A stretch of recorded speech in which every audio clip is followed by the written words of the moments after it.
বিসমিল্লাহির রহমানির রহিম।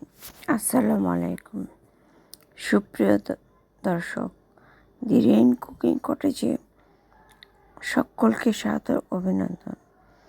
আশা করি নিশ্চয়ই সকলে ভালো আছেন। আমিও আলহামদুলিল্লাহ। অনেক দিন পর আপনাদের সাথে কথা হচ্ছে। যাই হোক, আমার মোবাইলে অনেক সমস্যা ছিল।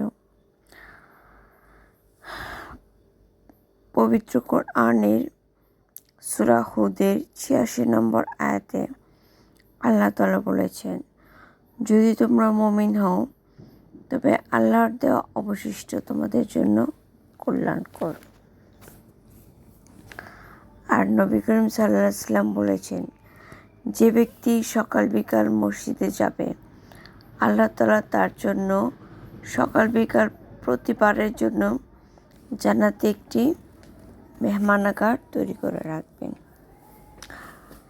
সত্যি, এই কথাগুলো যখন আমরা শুনি তখন হয়তো ভাবি আমাদের জীবন যৌবন যা আছে সব আল্লাহর দ্বারে নিবেদিত। আর যেই কথাগুলোর ইমেজ ছেড়ে আমরা একটু বাস্তবতায় চলে আসি, তখন দেখা যায় যে এলাও সেই কদু। আপনাদের কার কার মাঝে এই সমস্ত সমস্যা আছে আমাকে কমেন্ট করে বলতেই পারেন। আর হ্যাঁ, কার রমজান, কার লাইলাতুল কদর কীরকম কেটেছে অবশ্যই কমেন্ট করে বলবেন। আমি আশায় থাকব। আমি কিন্তু টুকটাক চেষ্টা করছি শেয়ার করতে আমার জায়গা থেকে।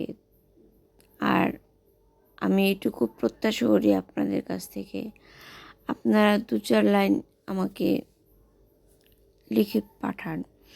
আর হ্যাঁ, অবশ্যই নতুন দর্শক হলে সাবস্ক্রাইব করুন আর ফ্যামিলি মেম্বারদের সাথে শেয়ার করুন।